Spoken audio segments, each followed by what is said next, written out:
The podcast that floats down here.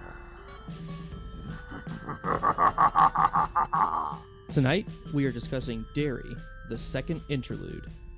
This chapter is 38 pages, and that is 3.49% of this book. Melissa, take it away. We visit Mike Hanlon in early 1985 and learn that 2 more children have disappeared in early February. The police believe one of the children, 5-year-old Lori Ann Winterberger, was abducted by her father. Mike questions the story, citing the fact that she hasn't had contact with her father since suffering abuse at his hands at the age of 2. The other missing child is a well-involved teen named Dennis Torrio.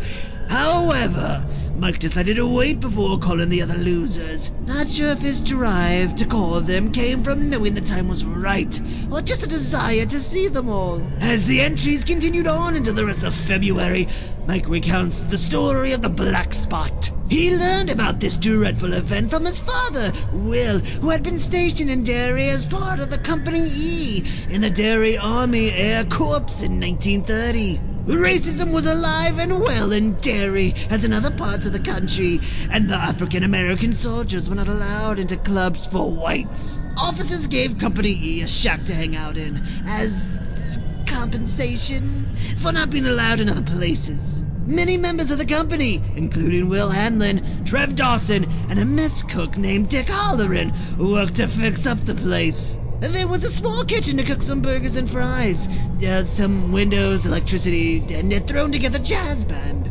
Soon, locals from Derry, even white folks, were spending their Saturday nights at the Black Spot. This did not sit well with the main legion of white decency, who showed up one night in white hoods and set the place on fire.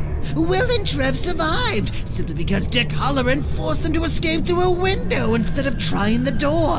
And most of the people who ran to the door were stuck, because the door had to pull to open from the inside, and the crush of people against them left no room. Trev and Will commandeered a truck and drove it into the wall of the Black Spot, allowing some of the burning people to escape, while the men in white sheets ran away.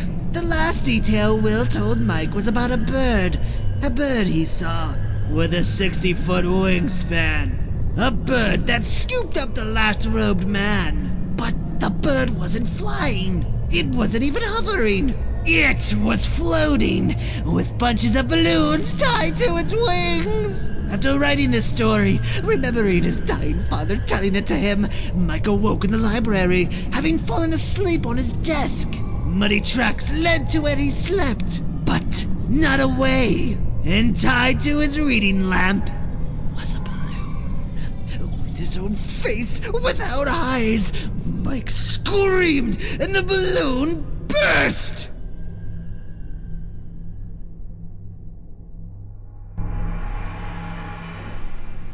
So that was a hectic chapter. Yeah. Benji, want to start us off here? First thing I have is this, just wanted to be noted that this has taken place, this journal entry is 3 months before the phone calls are made to the other losers.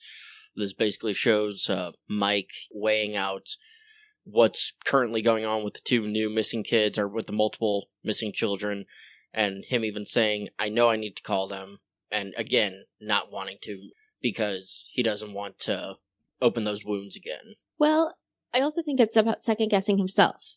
Oh, I want to call them. Well, do I really need to call them? Oh, well, I think I need to call them. Well, maybe I don't need to call them yet. Well, do I need to call them right now? Or is this the right time? Okay, well, I think it's really happening, but maybe we're not the right time yet. Am I overthinking this because it's such a thing that he's so aware of now? Is he noticing coincidences and attributing them to something that really isn't there? And why bring them in at this point if there's nothing? Why ruin their lives and their sanity with this information if it's not true? And I think in this chapter he decides, okay, it's finally true, but I'm not ready for them yet. No. I just miss them. And I want somebody who gets it. I think I don't know. I think he still kind of just doesn't want to, regardless of knowing it's the right thing to do. He doesn't want to put it on his friends. You know, he's protecting them as well as he can because that's all he can do. Yeah, and then isn't there a part in there too where he's like, will they even remember, you know, Mike who, you know? And so, like you said, doesn't want to bring them into it, doesn't want to force this on them, it doesn't want to open the wounds. It's just pretty interesting that this also makes him think back to what his father told him and everything like that, you know, along the lines of, you know, going back in his history of, you know, his family. Yeah. But we do have some more children disappearances being, you know, conveniently swept underneath the rug. That's real nice. Well, I love how the police decide that it's really going to be the little girl's dad who goes ahead and takes her, even though he hasn't had contact with her since she was 2 years old because he sexually abused her. So, yeah, it makes total sense that she totally go right to him, guy she hasn't seen in years. Right, because she would remember him. Right. And then they have absolutely no idea about Dennis, the 16-year-old, like, all-American, Derry-fied, everybody loves him. Yeah, we just don't know. No, he ran away. You know, that's all. It was wanderlust. Wanderlust, well, they didn't even give him that. They didn't even say that about him. They're just like, we don't know. So, I don't know. I just kind of question some of the police's... Or is it like... And I'm going to throw a Harry Potter reference here. Sorry. Is it like the Muggles trying so hard to ignore the magic right in front of them? I mean, I think that's fair. I think that's a, you know... It feels applicable. Yeah. That's definitely a fair, you know... Whatever this social amnesia or forcing things to, you know, not be noticed or completely choosing to ignore things is so fucking weird. Like, it's so weird. But it seems like Derry is a huge character in the story, and that's a major characteristic of it. But this made me think, or just you saying that, look at real life, you know, because everybody is the lead actor in their own story. So you don't pay attention to what's going on to other people that much unless it's brought to your attention and that kind of thing. So people just ignoring it, like, you know, the parents walking away or just not paying attention, or even the police being like, well, it's this or this or this. Because in normal life, real life, people do that all the time. You find excuses to ignore what's going on. Yeah, this is such an extreme, though. Yes. And it's so consistent and so redone over and over. That's where it's... people would notice. Oh, yeah. No, I'm not disagreeing with you. I absolutely agree. It's just funny that... Yeah, this is exaggerated. Yeah. You know. Yeah, it's an extreme. Melissa, what's your first note on this? Well, I don't have a lot of notes, so I'm more just going to drop off you guys. Okay. I have a couple, but we're not there, like, timeline yet, so you all go. Okay. So we want to jump into some of Will Hanlon's history that we learned. I thought the scene where Will was forced to uncover Wilson's hole and then refill it and then unfill it and then refill it over and over again. I thought it was a pretty interesting scene. It felt very Full Metal Jacket kind of thing, you know, boot camp, like, hey, hazing the military guys because you can. And obviously there's the racial component of what's going on here as well. I thought it was a very interesting scene. It is, and I do have a note to that scene. Even beyond the obvious racism of Sergeant Wilson and everything, this scene pisses me off so much because it's just that one piece of shit using his power and authority just for his amusement. Doesn't, you know, tying in the racism thing, it's completely horrible. But just this guy, he would do it to a white guy. He would do it to a private white guy too, just because he's a dick. And it's like, I hate people in power that are in power just because you want to be a dick. It's like, if you want to be there to do good, just to bully. But if you want to be there to bully, you know, no. And that's always been one of my big pet peeves. And reading the scene, I was sitting there in my living room, just getting pissed off, looking at my dog. Even right now, I can see the smoke billowing out of his headphones as he speaks about this. You know, so yeah. Anyway, I just always go to the racism piece of it. That like that kind of bullying is annoying all the time. It really is. But could you imagine if that's just how you expected people to treat you? Because that's and I hate to generalize, but that's like the Black experience in that it's all too common time frame. Yeah, like that's their normal, that people just do that to them, and it's so terrible that it was that widespread and that's just what you did. I could go on a whole tangent. I'm gonna try this chapter is gonna be very hard for me not to sort of. We'll have plenty of options. I think let's keep moving forward with it. I'm just gonna preface the whole conversation with, white people have way too much, what's the word I'm looking for? It was like the Beverly chapter, the chapter before, where it was all about like the men thinking they're dominant and sort of that. Now it's white people thinking they're dominant. And I'm my social justice radar is up right The now. word you're looking for is privilege. That's the word. I know. Okay, I was trying to like, I think she usually tries to not use that so much because she uses it so much. all yeah. the time. No, I actually. But this one, it's applicable. It's, Yes. Last chapter it was all about male privilege, and now it's all about white privilege. yes. I know we've kind of been going through checking, a whole checkbox list of horror film and like monsters and things. It seems like he's also clearly going through a social justice checklist. Well, we've got the gays covered. We've got the people of color covered now. We've got women covered, and it's. I wonder what else is going to add to this list. Maybe I'll put. Maybe about justice for children. I know. I think that's the overall idea of the story. But maybe we'll revisit that in the first-time viewers' questions moving forward. All right. Benj, what's your next note there? My next note, I found it interesting that Will tells Mike there's bad things in the soil. It's something in this town. It's when when he was talking, and he's like, I was in Houston or Dallas and wherever, and there's assholes down there. I was in the north or up other places, and there's assholes there, but there's something evil here. There's some evil in the soil, and I just found it funny because that's coming from a farmer, a guy who works the soil all, and so for him to make that kind of connection, that's kind of telling. Yeah, I thought it was definitely curious that Will Hanlon seems to be quite convinced that Derry was more to blame for what happened at the Black Spot. Yeah. More so than the Legion of White Decency even. Like, yeah, that was a huge contributor. That was maybe the thing that, was utilized, but the real spark, the real fuel is Derry itself. It's the soil. Yeah. Something is wrong here, and he knows that. And we've seen even in the first interlude with Mike, that's kind of how Will has raised him. He's raised Mike to go out and try to learn about Derry's history. He's tried to foster that curiosity so that maybe Mike can see it as well. So I want to hold off on the Black Spot for a moment. Yeah, definitely. And I want to talk specifically about Will and sort of that fostering curiosity, and just Will is very smart. Mm-hmm. I mean, sometimes he can do dumb kid things like saying hi to a guy he knew he shouldn't say hi to, but for the most part, Will's a very bright guy. And I think one of the times that best accentuates that in this whole chapter, it's a little itty bitty moment. And Will is talking to Mike, and he's telling Mike about when he enlisted in the army. And he went and he asked, do I get meat at least twice a week? My mama said, and I'm not going to do it, and so he's asking these questions like, okay, I get meat. What about an allotment? Like, I'm supposed to get money for my family. He's checking off boxes. And then he said, well, what about officer training? Like, he knew this is like the steps. I could really make this a career. And then, I mean, of course, times being what they are and him being a person of color, he gets left off. Not even possible, but I love that he had this sensibility to know that this is something I should be able to do, and I could do, and I'd be fine doing this. I'd be good at this, and he would be, because he's bright. One of the smartest characters we've seen in the whole book. Yeah, and I think we got indications of that in the first interlude chapter. Just the way he interacts with Will, or with Mike himself, there's no doubt that he knew that he was trying to give Mike a couple legs up that he didn't have growing up, just on the information of Derry alone. Right. Pretty smart way of going. He's one of the best parents in this right book. Yeah, definitely. So I just feel like it's also, we got a lot of his background, so he ends up being one of my favorite people in the book too, and it makes me really sad that he passed away so young, and that pain never went away for Mike either.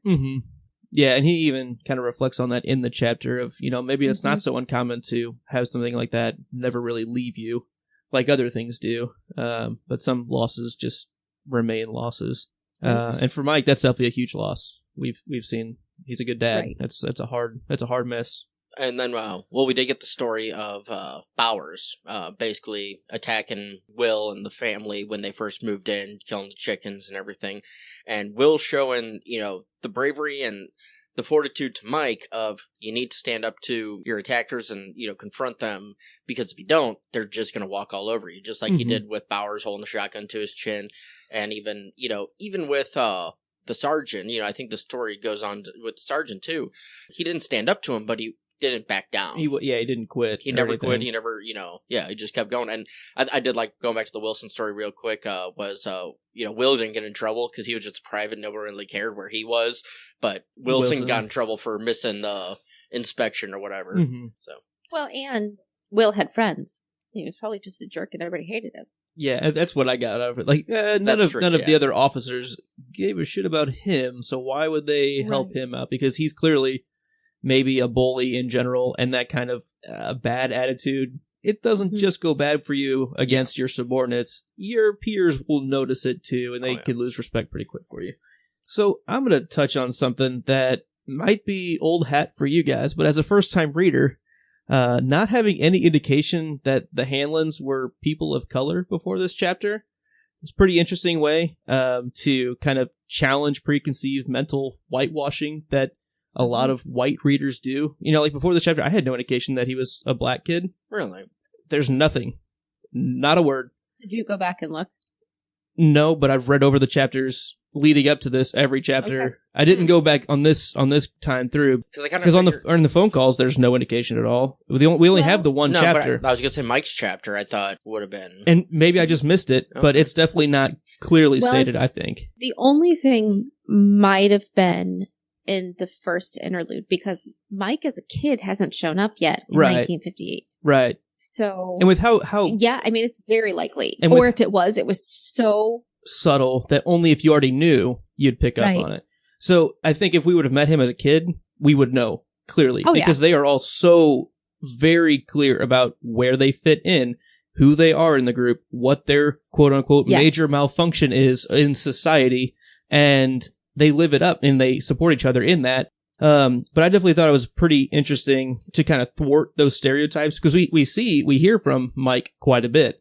We hear about Mike quite a bit. We know he's very intelligent. There's no indication one way or the other, which is good because then if you do have tendencies to think little of other races, there's a pretty good way of kind of flipping that in your mental space. Yeah. I like the way that King kind of does that. Maybe not even an intentional reveal, but it felt like it was a little bit because as I was reading, I was like, we just had no information on it. It didn't. That's fair. Make me think any different of him. I guess I never. It was an interesting way of doing it. Sorry, Melissa. I guess I just never paid attention to it because my introduction was again the miniseries, so I had so the it'd be visual, pretty evident, of that's who Mike is and everything. So from a reader, because I didn't even pay attention to that, from a reader's perspective. So that's an interesting takeaway. And you're absolutely right that not knowing that who Mike is or whatever. What preconceived notions you might have or whatever aren't there. So it feels, again, quite relevant to today's society, especially with the ongoing hashtag Black Hogwarts Twitter stuff going on. That was another main reason why it stuck out to me because I know that's kind of a topic in the news. I just don't remember if I knew because, he's just been Mike for so long to me. Right. Plus, I tend to blitz through books very quickly. So for me, it's highly likely that when I read the first interlude and was introduced to Mike. You read the second interlude in that 10 minutes later. Sitting. Right. I read, like an hour later, I didn't move and I read it. So there was no time to formulate an opinion or like a picture in my brain beforehand because I read it so fast. Yeah, and that's normally how I would do it. And I think only doing it this way, I've had that experience doing this. Like I think if I read it normal, just audiobooking 2.5 times speed or whatever, I wouldn't have even considered it. It just would have been, okay, here's more information about Mike. But now that I've been reading one chapter, basically a month. Oh, here it is. Okay, so I'm sorry. It is the requisite Luke complaining about how slow he has to read this book moment. Go ahead. It completely changes your perspective on it is what I'm getting from it.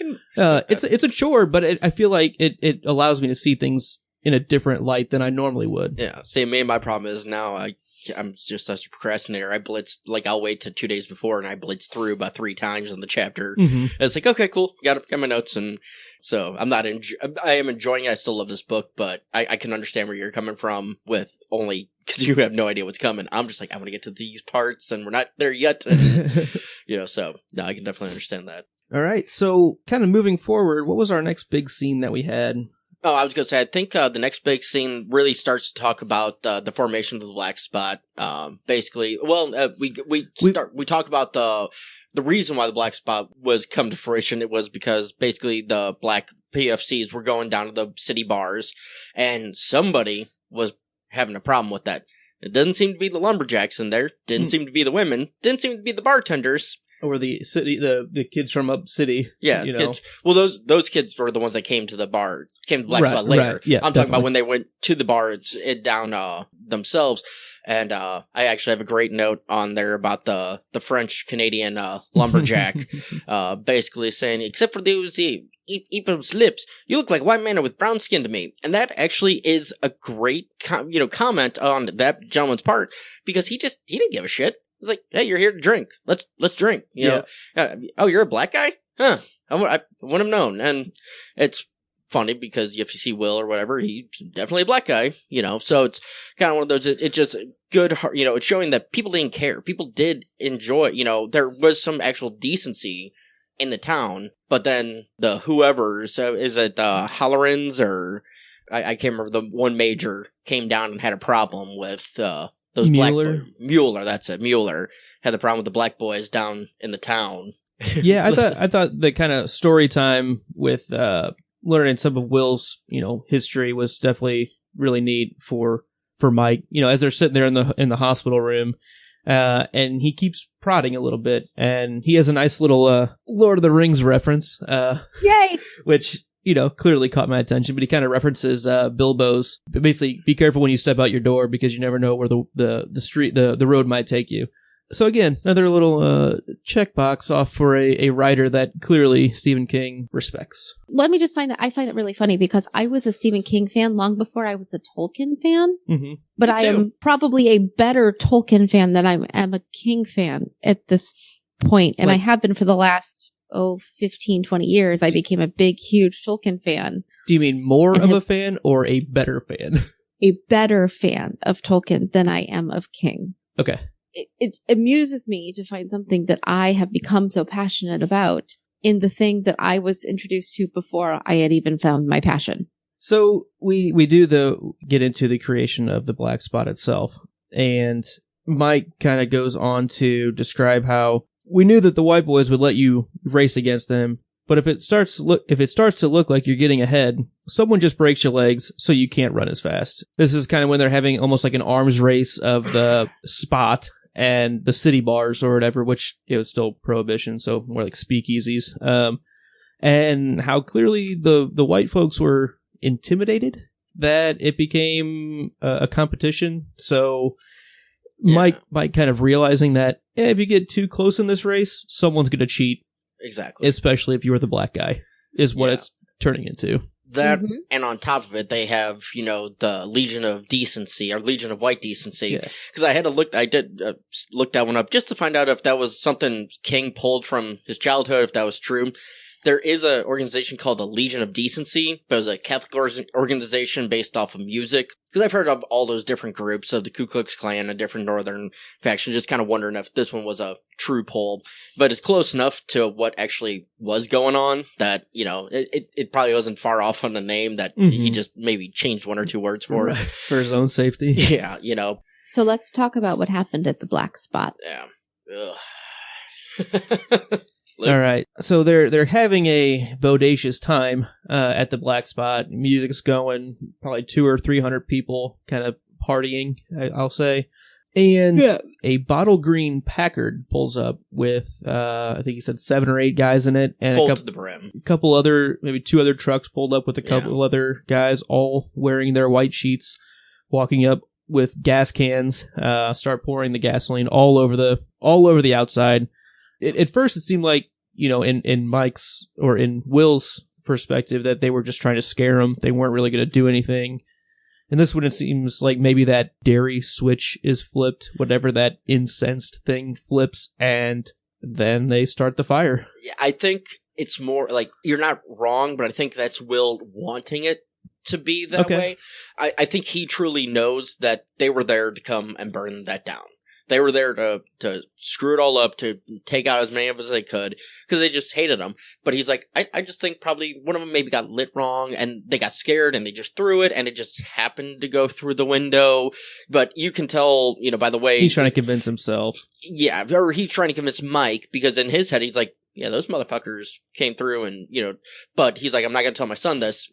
I think they just got scared, and trying to say there's still decency in people, and there's still, right. Regardless of what they did...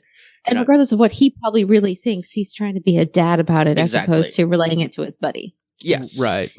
The role he's taking in telling the story, the role of father conveying this story, changes how he gives details. Yes. No, absolutely agree. Because he is sugarcoating several things, but at the same time not. Right. He's letting them know the stuff that he feels, okay, a 15-year-old can hear this.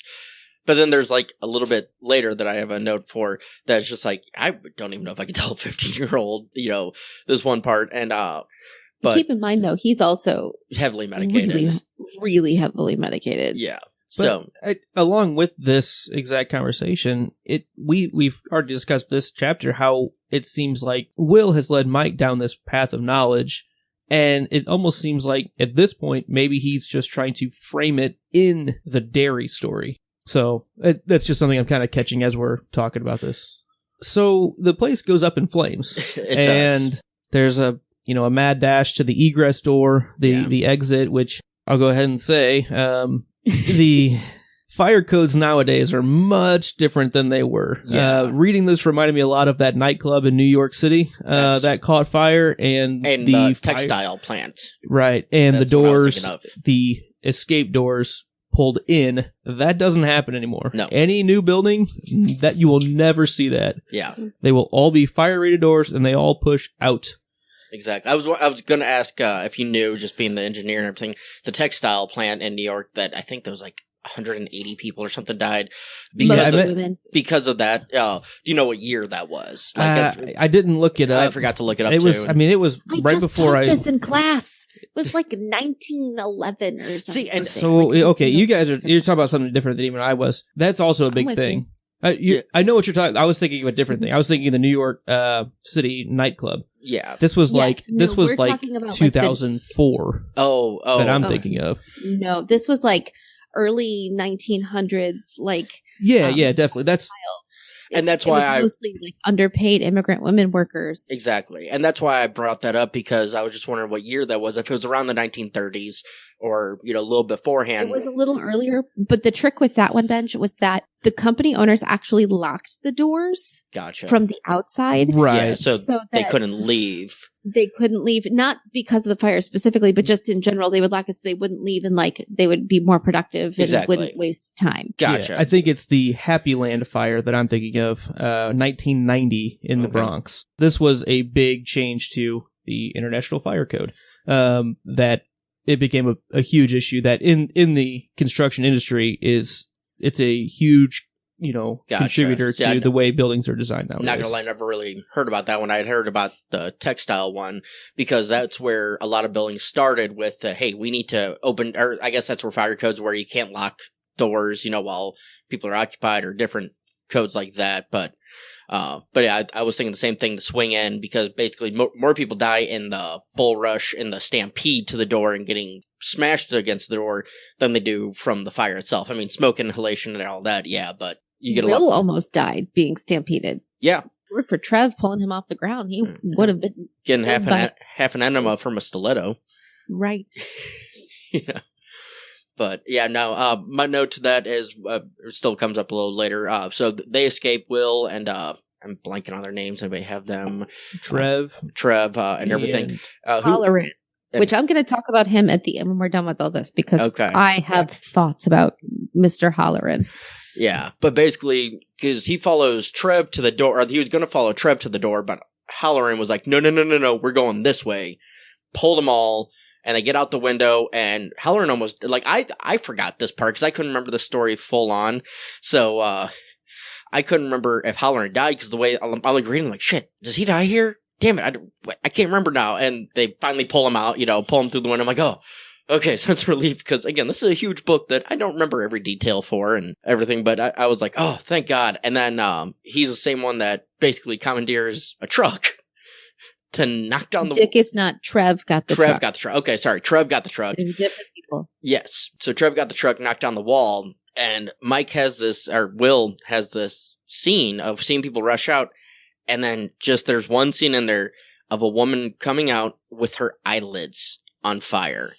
And it's like, can you imagine that sight? I've seen actually people on fire, like in real life.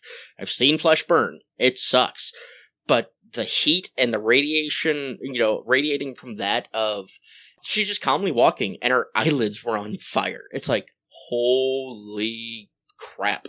That one left a, pardon the pun, left a burnt-in image in my eye, in my mind's eye. Yeah, that's a lasting one. That's pretty distressing. For me, it was the moment when King described the people. It looked like they were walking, but they couldn't get anywhere. Yeah. Mm-hmm. Almost like their feet were melting underneath them. Uh-huh. Yeah, that's disturbing. All right. Can I tell you my story about why I know how Will got saved and how he had two different friends? Go for it. Yeah. Dick Halloran saved those two boys. I know that in the book, Will says, Trev saved me because he pulled me up. That's bullshit. Because if it weren't for Dick, they would never have made it out because Trev and Will were headed for the door. Dick said, no, we have to go this way. Mm-hmm. How do you know this? I just know, right? Dick starts saying, I just know. Mm-hmm. Dick Halloran, many, many decades later, was the head chef of the Overlook Hotel of The Shining. Dick Halloran became friends with Danny Torrance. Nice. And Dick Halloran is the one who introduced Danny to his special talent of having The Shining, being able to see things before they happen. That's how they got out. They got out because of The Shining. Nice. This Nice. is one of my favorite, Easter egg moments of all. So, when you're like, oh, I wasn't sure about who the characters were, and oh, I was going through this part. No, this part I remember clearly because this is the biggest, Easter egg I remember from this book that connects to other ones. Gotcha. No, I didn't know that part, but that is awesome. That's really cool. There's a few other books that I've gotten from King that have tied back to here, but I don't have any kind of like that. So this is a big one because it's like an actual character that we meet later. Yeah. And he uses his king magic-y piece. Mm-hmm. I really liked that. All right. We can continue. Let's move on. So those three get out. Yeah. They get out the window, kind of pulling each other up and out. And Trev commandeers a truck from their sergeant from Wilson, jacks him in the face, jacks him in the gut, and Will, even though he's not proud of it, he hits him in the back of the neck. In the moment, he was probably fine with it. Yeah, and even now, it sounds like it wasn't the most honorable thing to do, but I won't lie and say that there was a huge part of me that felt pretty happy about doing it. And so they take the truck, and Trev rams the wall, and it doesn't go through, so he backs up and rams the wall again, and it busts through. People start pouring out at this point, and he can't basically move the truck without running people over, so he can't punch another hole, which would have been ideal, but hundreds of people come flowing out. Well, there was a scene right before that where Will got out, and he saw the guys running, several of the guys running away, and he saw something. What'd you see, Daddy? Don't worry about it. Don't worry about it. It's again, I kind of forgot that part. This was after he saw the men running in their white robes. And then he sees something else. He saw the sneakers, and then I saw something. And Mike's like, "What'd you see, Dad?" Don't worry about it. Nothing. Don't worry. It was nothing. And then he goes on to tell the story of Trev commandeering the Wilson's truck and everything like that. And I'd forgotten about what Will had seen. And then we find out that he saw a giant bird, a Rodan-esque bird. And it's like, he saw the same, and even now I was kind of like, he saw the same thing as Mike. Oh, you kind of wonder, like, it made me think, is it kind of like a Patronus passing down a Pennywise? You know, like a Pennywise passing down like the Patronus does in Harry Potter kind of thing. No, I definitely had like a really similar thought to that. Not using the Harry Potter terms, but I like that it's almost like a hereditary trait on what you see. I mean, clearly it's tied to your fear, and we know where Mike's came from. He saw the movie, it terrified him. Why is Will seeing it? Exactly. 30 years before, or whatever, you know, or however long before this 28. was. So the bird was hovering. Yeah. No, wait, not hovering. It was floating. Because it had a bunch of balloons tied to it? Yep. Bunches of balloons. Yeah. Pretty on point. Pretty freaking creepy. Yeah. Other thoughts on the black spot fire in general? I feel like that moment with the bird, that's when Will decided that it was Derry and not each person individually. It's when you see things like that and you're willing to see them that you realize what's really happening. Or at least your brain begins to at least take it in. Maybe not full on realize, but subconsciously you're realizing there's more going on there than just some guys being jerks. Mm-hmm. So we find out that Will dies, which kind of lingers on Mike for years and years. Then we revisit Mike in the library, who had fallen asleep writing all of this out in his journal, and he wakes up to find that he wasn't alone. At least for part of the night, there were muddy footprints walking towards him, but none leading away. Yeah, so creepy. And there's a lot of footprints in this book. I'll say that. There's been a lot of tracks. Right. And there's also a balloon. What was on the balloon? It was Mike's face without eyes. Screaming his head off, blood pouring from his gaping eye holes. Mm-hmm. That's pretty creepy. Yeah. So I guess that... And then Mike screams. And the balloon bursts. Yeah. And so that kind of leads into a question I had for Luke, for our new reader, just to kind of jump our section a little bit. Is the balloon left for Mike just to fuck with him, or is there another purpose? I think it's definitely a Pennywise knows that Mike is looking into these things. Pennywise knows that he's being watched. Yeah. Or revisited, and he's letting Mike know, it's not cool. You can't do that. That's what I think. I see you. See me. Exactly. Yeah. I know that you know that I know that you know. Yeah. And that is knowing too much. Ben, do you have any other questions for Luke? I don't really have any other questions. No, that was my only one, and that's pretty on point to where I kind of figured you would take it, so.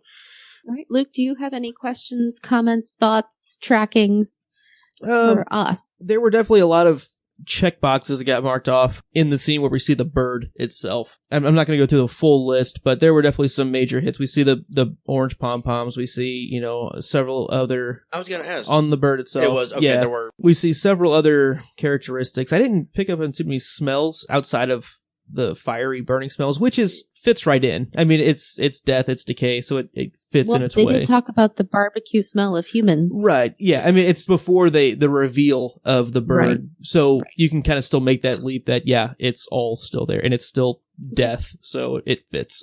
Yeah. So the color connections were there, but I don't know, overall not too many kind of questions moving forward.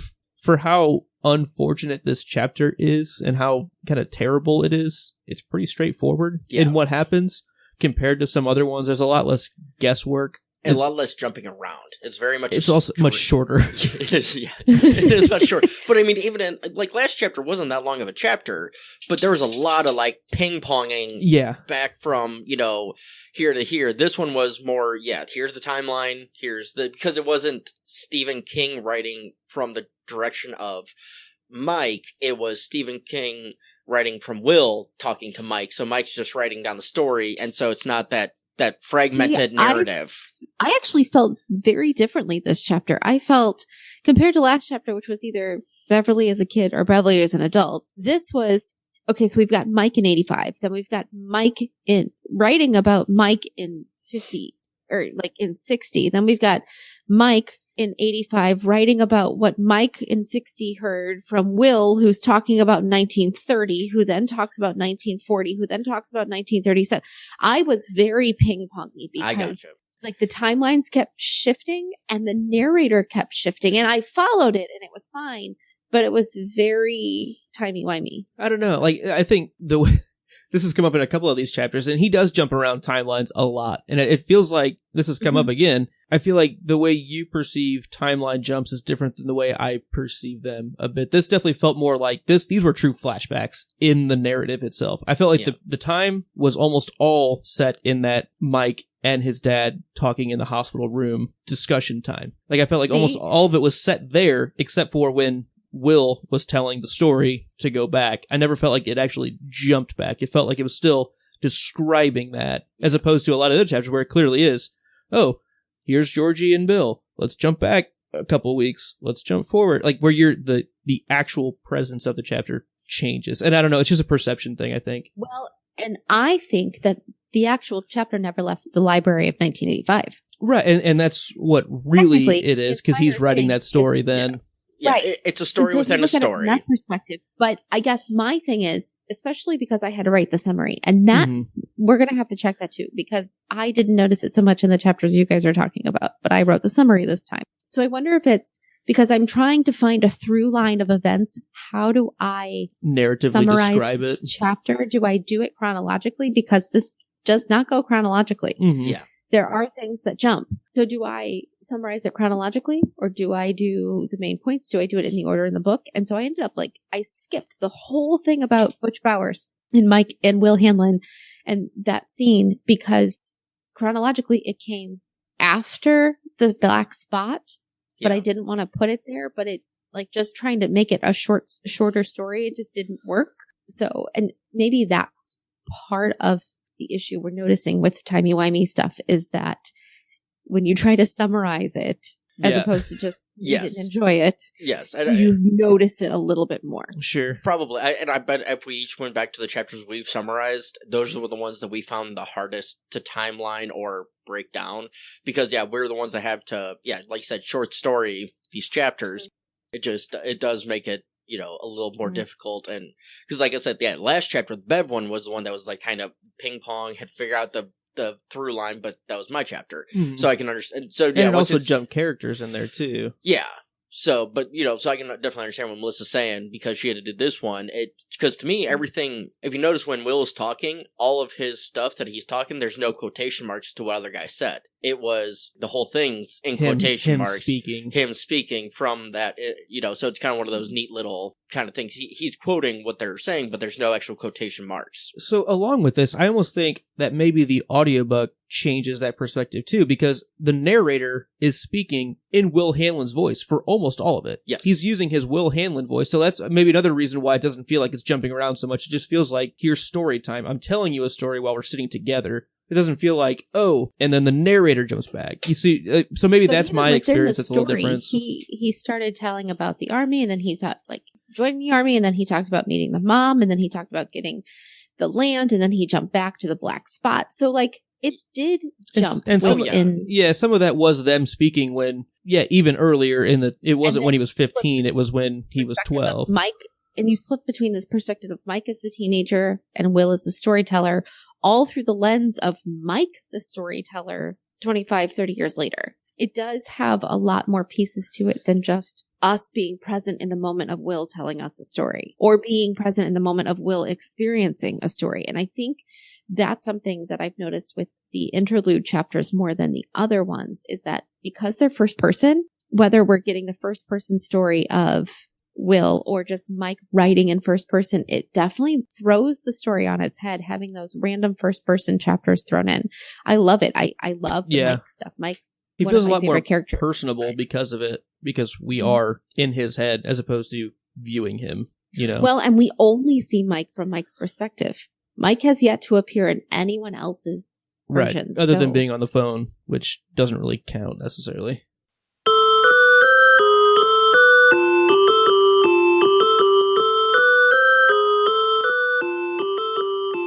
So, you guys ready to get into our favorite things? All right, Melissa, go ahead and kick us off with your favorite thing. My favorite thing was the bird.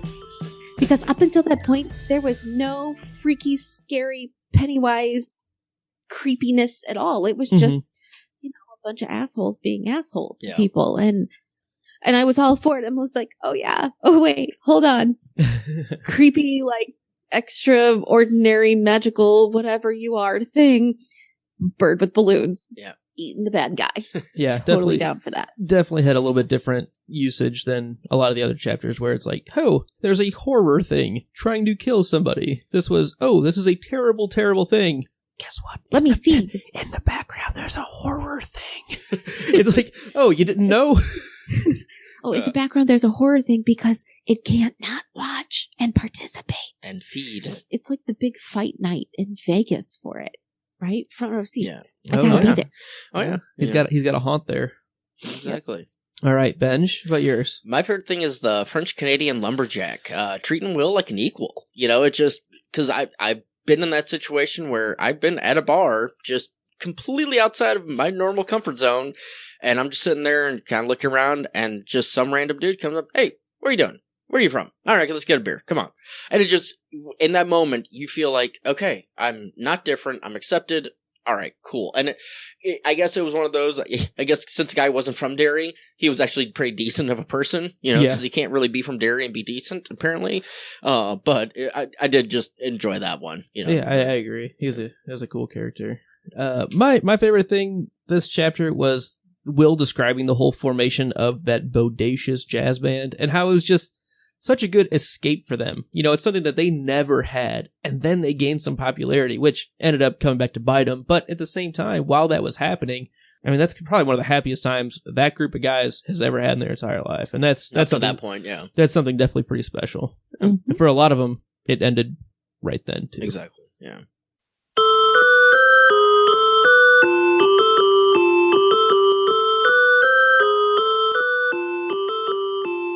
I think that kind of wraps us up for this chapter, this interlude, I should say. You can join us on social media where Benji runs our Twitter at FloatsDownHere. You can send us all an email at floatsdownhere@gmail.com. Check out all of our shows, including the podcast that drinks and knows things. The podcast that Drinks and Knows Things is a Game of Thrones rewatch at this time, podcast where Luke, myself, our friend Glenn, and our other sister Abby joins us. And we're on season 2. By this time, we'll be just at the end of season 2, coming out. And, we just kind of go by chapter. We drink a lot. We know a little. And Abby knows nothing, so it's even more fun. So give us a listen out there, you know, and then hopefully 2019, when the new season comes, we'll be ready for it, and we will have week by week new weekly breakdowns of each episode. So keep an ear out for that one. Another one of our shows, the podcast that must not be named. So the podcast that must not be named is Luke and I, where we are doing our chapter by chapter read through of Harry Potter. We should be right about getting ready to start Harry Potter and the Goblet of Fire. Ooh. As we are getting ready to release this episode. It'll be Goblet of Fire time. So it's where after 3 books of practice, Luke and I really jump into the hardcore massive books. We finally start getting good. We're getting to the big ones.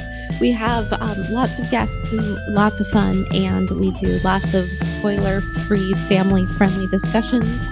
So join us there for a good time. And another show that we have out is the podcast that fights and radio edit. It's an Outlander series podcast run by Abby and her husband Joe. Go ahead and check it out. All of these shows can be found on your favorite podcatcher, iTunes, anywhere. Or at thepodcastthat.com. Subscribe and rate and leave us comments on iTunes. It goes a long way to help other people find us. But until then, we hope you join us next chapter for chapter number 10. The reunion. Stay imaginary. You'll float too. Thanks, amigo.